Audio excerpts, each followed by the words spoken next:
What's up, everyone? How are you all doing? This is NBTC24. I am Mikee Reyes, and I am joined by my new co-host. Buong buhay niya siya nagbabasketball. He has made a name for himself in the basketball world.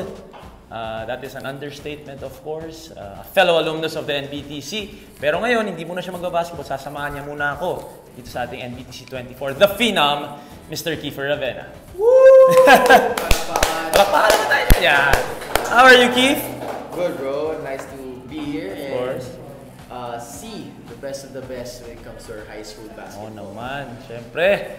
Ngayon, Keith, dito nga sa NBTC. Siyempre, since bago ka dito, sa show, hindi sa NBTC family, i-brainstorm muna tayo sa season 1 natin. Ano nga bang nangyari ng season 1? Kasi, ang ginawa namin ni Pawi last season, of course, ang unang kaunahang dating ng NBTC24. Actually, the NBTC has been here for 10 years na. Yes. Tayo yung unang batch noon, magkasama tayo noon. You were in the younger group, I was in the older group.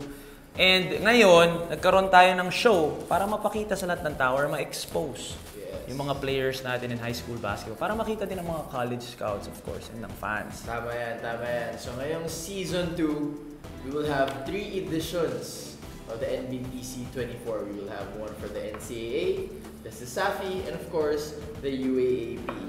And we will also have our NBTC24 edition review. Tapos magkakaroon din tayo ng mga celebrity guests every show. Siguro yung mga alumnus din na kasama natin naglaro sa NBTC, mga pro players who would give their insights, and marami tayong matututunan on their experience when they were back in high school and how they've made a name for themselves sa pros.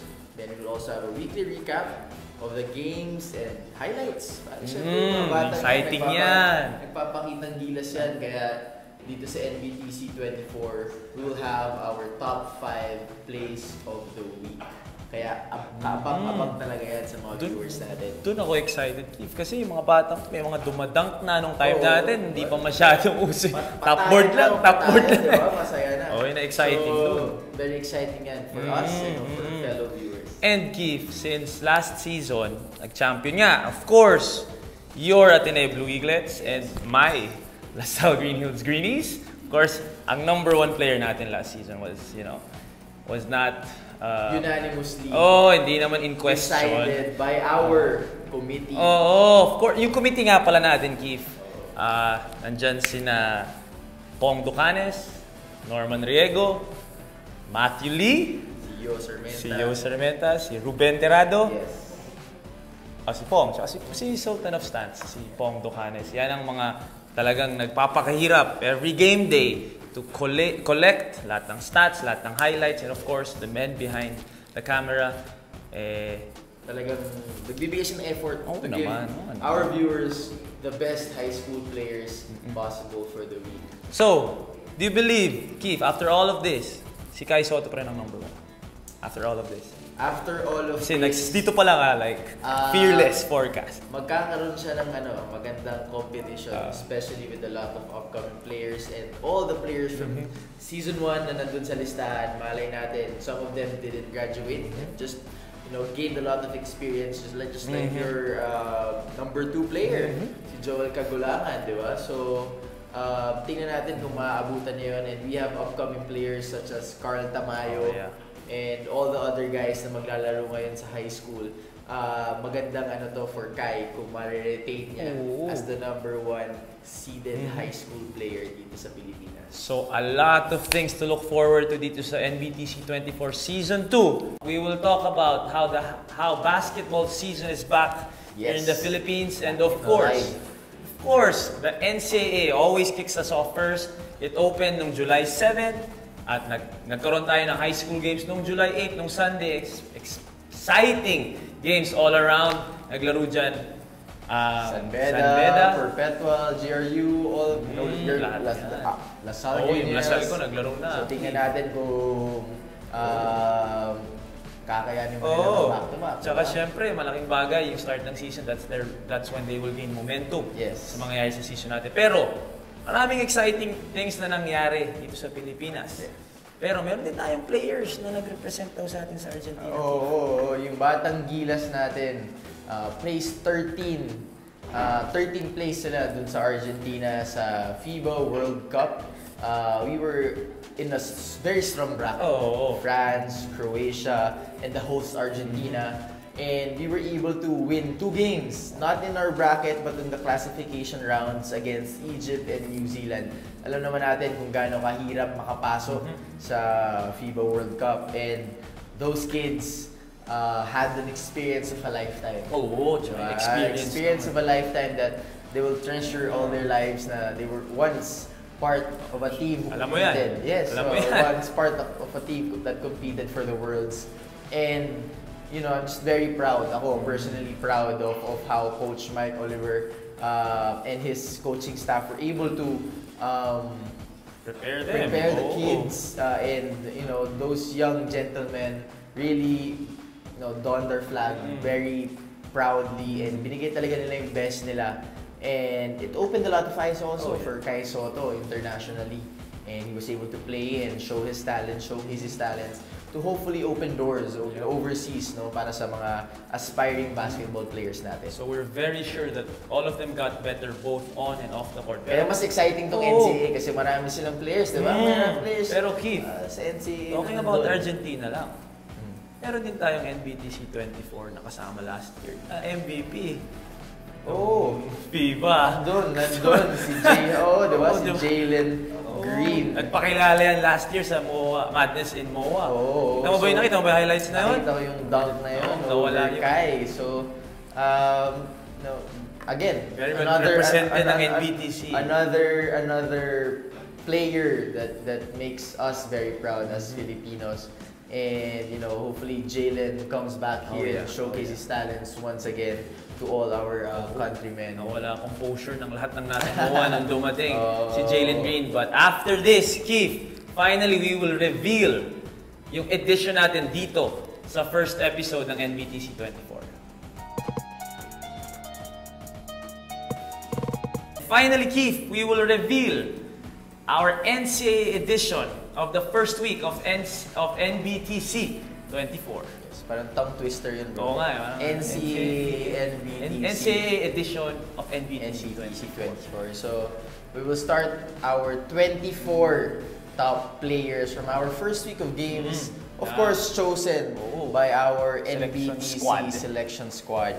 And we'll start off player ng SBU si Kent Pelipel, player ng Mapua si Carl Mariano, and of course a very well-known name also representing the Philippines sa World Cup, si Mac Guadana from LPU, Justin Sanchez of SBU. So two San Beda players agad dun sa first 4 players natin. After them, Light Bomber in Cadel Buno. And then we also have Mac Guadana's teammate in Marge De Leon. One of the baby stags, or the staglets, Dave Balo. Ay, namiss ko pa yung sa lahat ng namiss ko, yung taga-Green Hills. Taga-sayo pa. My bad, Mr. Mark Sanko, nandyan din, of course, ating top 24. Yes, and then balik tayo sa Mapua kay Clint Escames, of course, kilala na din natin yan. And another player from San Beda University, Josiah Alcantara. From Mapua again, Dan Sarias. And RC Kalimag, of course, part of the Batang Gilas team from CSB LSG. And they are joined by another light bomber in Thomas Vasquez. Ito, Keith, medyo ma-challenge ako dito. From Perpetual, Yukihiro Kawamura. Yes. Tamo naman ang mga high school players natin, di ba? United Nations te. Again, another one from Lyceum, John Barba. And another staglet in Kian Baclaan. Yes, and we go back to San Beda University, Zach Estacio from LSG, Jacob Cortez, our number 6 ranked player, si Marwin Junicio from JRU. Pag-uusapan din natin siya mamaya. And from Perpetual, Joshua Galliano. And masaya ako dito, Keith. Ang daming Lasal Green Hills. Ang daming part of Season 1's NBTC 24. Inand Fornilos is also there. Esdel Galoy from Perpetual. Milo Hanaw, na pag-usapan din natin mamaya yan, from the San Sebastian Staglets. And our number 1 player for the first week of NBTC 24. Hindi naglaro si Kai Soto, so ang number 1, of course, the point guard from LaSalle Green Hills who actually committed to the Green Archers for next season. Of course, Mr. Joel, the Finals MVP, Kagulangan. Congratulations, Joel. Congratulations for Joel. Of course, kilala na natin si Joel as one of the integral parts of the LSGH championship Best run point guard last year. in LSGH history. Oo. Best point guard. I'm calling it. Sorry kay Kuya Paul Artadi, pero ang best point guard. From, sa mata ni Mikee. No. Pero Mikes, marami ibang players na pwede natin pag-usapan. Simulan natin kay Marvin Junicio. Yan. Marvin Junicio, 19 points, 11 rebounds, plus the win against Mapua. Of course, this was a game that was played in their home floor sa JRU. So Junicio showed his game out sa kanyang mga fellow students, sa mga teachers, sa professors, and everyone sa JRU community. We all know, if you watch the highlights, or papakita namin sa inyo, and if you watched dun sa JRU, talagang masipag itong batang ito. Yun ang puhunan ng ibang players, yung sipag. And of course, with Junicio, scored 19 points and 11 rebounds. Basically, he just controlled the paint for his team. One of the most important parts of basketball, getting the rebounds, getting stops, whether offensive or defensive, gives you a lot more possessions for your team and bigger chances of being the winners after the game. Pero Keith, you also have to commend, ikaw, point guard ka na ngayon sa pros, you also have to commend how his teammates set him up. Yes. Daming drop pass, so, siguro it's one of their, na part na siya ng system nila. Whether to drive and look for him sa drop passes and then set him up for, 15, 17 footers perhaps. And another player na pwede nating pag-usapan, si Edsel Galoy. Gumawa din to si Edsel Galoy. Probably one of the more versatile players na meron tayo dito sa NCAA. 16 points, 17 rebounds against SBU. A big upset. Alam naman natin kung anong programa ng SBU when it comes to high school basketball. But during the first week, Edsel Galoy showed out. And the second game, another win against the Colegio de San Juan de Letran Squires. 12 points, 9 rebounds. Ang kagandahan dito kay Edsel Galoy, kilala siya for his shooting. 16 points siya, tsaka 12 points. Pero rumi-rebound din, tumutulong din sa ilalim. 7 and 9 rebounds respectively dun sa first and second game nila. And both these stat lines came up with a big win against schools na nagko-compete for a Final Four spot. So, good start for the Perpetual Altas. Junior Altas. Altas. Baby Altas. Basta yung Juniors Division ng Perpetual. And we go from one shooter to another one. Galing naman sa San Sebastian Staglets. Itong si Milo Hanao. Milo Hanao, product of Cagayan de Oro, if I'm not mistaken. And also, one of the featured players natin sa NBTC program. Diba? So, he scored 22 points. Shooting 4-4-14. Alam natin na sinabi mo another shooter. 4-4-14. 3 points, 4 rebounds, plus an incredible game winner. Na he called bank naman daw. He called bank. Bank was open. The bank was open. And another game na 16 points, shooting 3-for-5 sa 3-pointers. A better shooting night for him. And 4 rebounds once again. So Hanao obviously got his confidence off that first game, yung game winner nga niya. So a more efficient second game for him. I'm sure the Staglets will look to him for more production, especially sa coming games nila. Yeah, alam natin na shooters will shoot. Probably sa yun ang role niya. For 19 attempts in 2 games. From the 3, Di pa natin sinasama yung 2 points. From the 3, so I guess he has a very, very big green light. Sabi nga nila probably Milo Hanao never took a shot he didn't like for the past 2 games. But again, he had the game winner. So you can't complain. Pero talking about green lights, pumunta naman tayo sa green side again. Balik tayo sa green side ng NCAA. Of course, again, the Finals MVP Joel Kagulangan with a spectacular another day in the office performance. 20 big points, couple of rebounds, almost a double-double with 9 assists. And again, playing also on the defensive side with 4 big steals and the win against San Sebastian, Keith. So, all-around veteran talaga. Yeah, Siya pa rin ang magdadala sa Greenies. All-around vet. Again, you know, the number 2 player showing why he's the number 2 player and now the number 1 player for our NCAA edition. You know, I've spoken with Joel. Nakausap ko na siya before. I think, if I'm not mistaken, it's his final year this year. And nagtatanong siya sa akin kung ano ba yung mga advices na pwede ko ibigay. I was working with him in a camp together with Nike. And yun, sabi ko sa kanya, he has a lot of potential, but at the same time, sabi ko sa kanya, on your senior year, this is the most important part, knowing that ito yung year na gusto mong i-practice mo yung mga things na gagawin mo sa college. Diba? So this is your learning curve. Kumbaga, ano ba yung niche ko? He just committed to the Green Archers. Of course, we know feisty guards over there such as Andre Karakut, Aljun Milesio, na magiging kompetensya niya when it comes to that position. And those veterans will not make it easy for him. How do you think what do you think Joel will have to improve on? Kung kunyari, syempre dito siya yung focal point eh.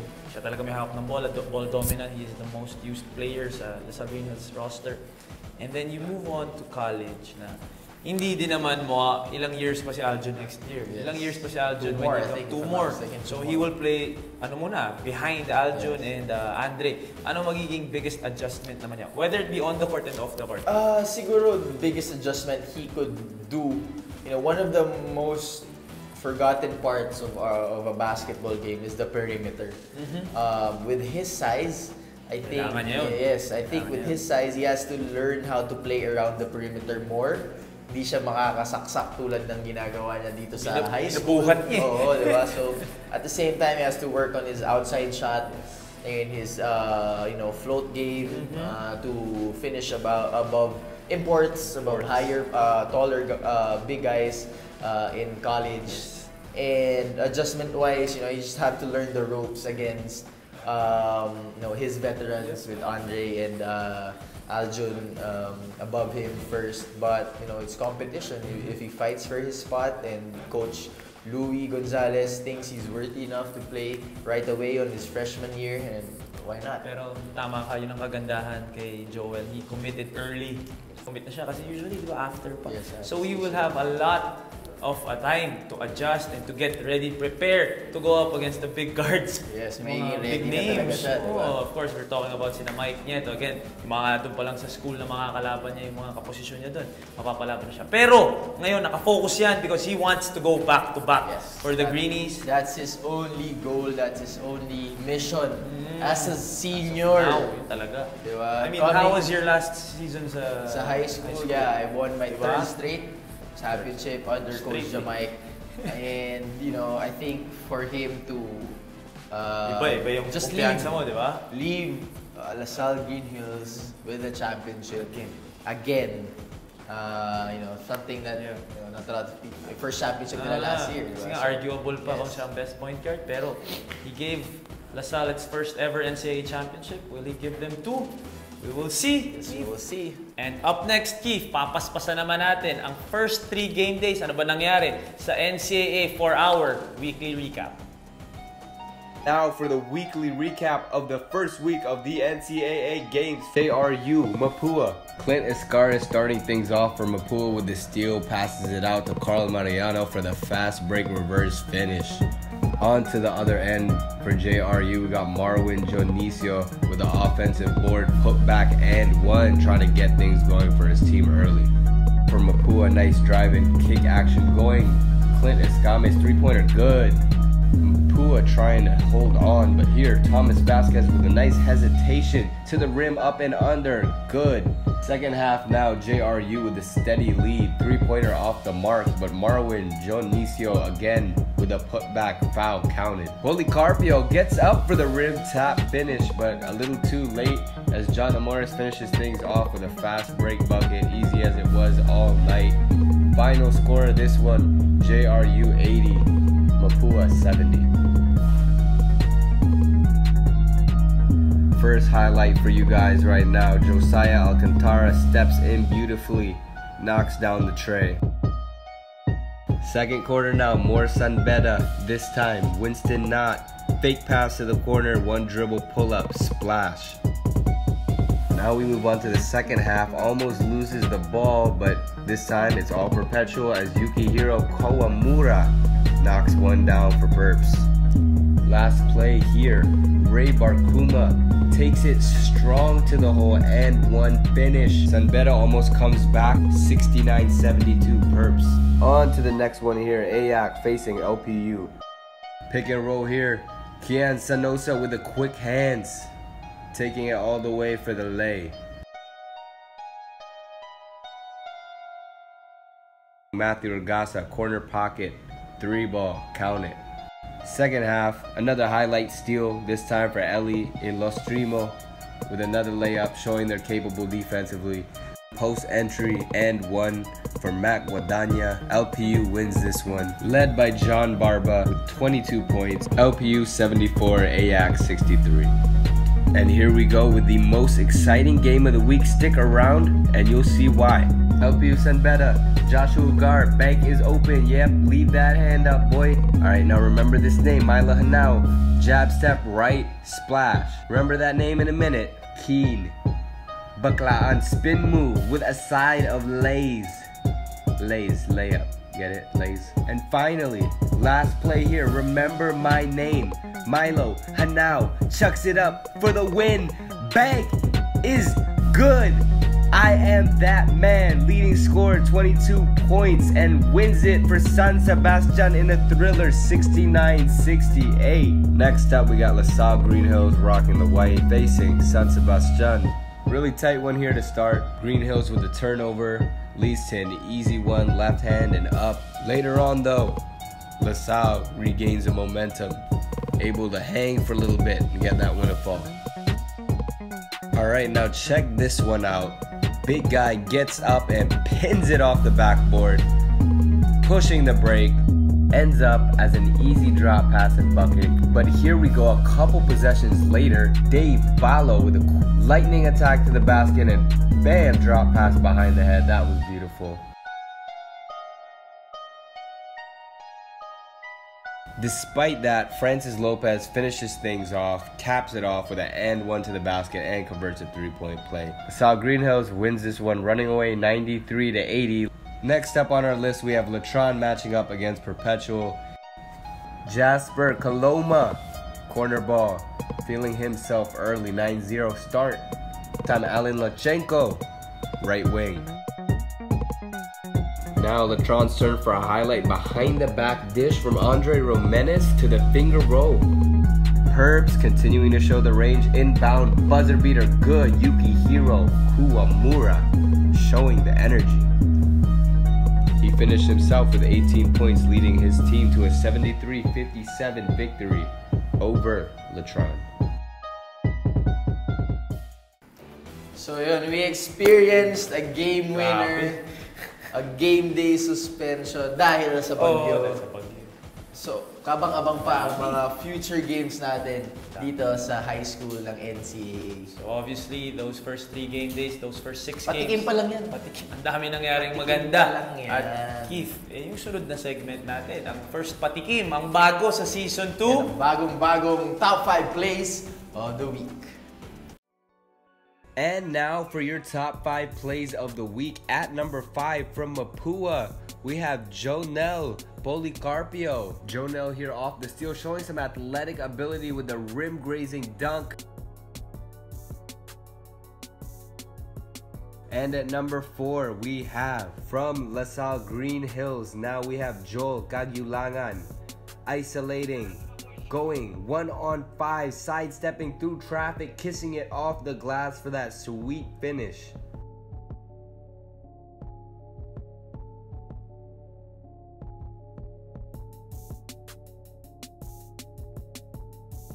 And at number 3, we have Ray Barkuma of Perpetual, catching a pass, going through traffic, double, triple clutching for that finish there. Tough bucket.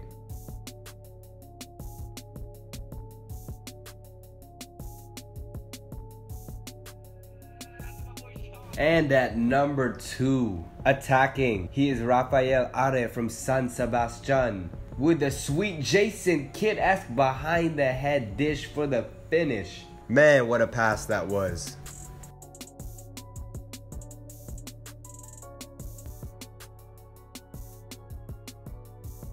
And now, without a doubt, Milo Hanau.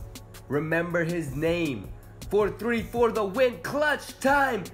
Welcome to the NCAA, Milo. What a shot and a thrilling victory. 22 points and the top play of the week.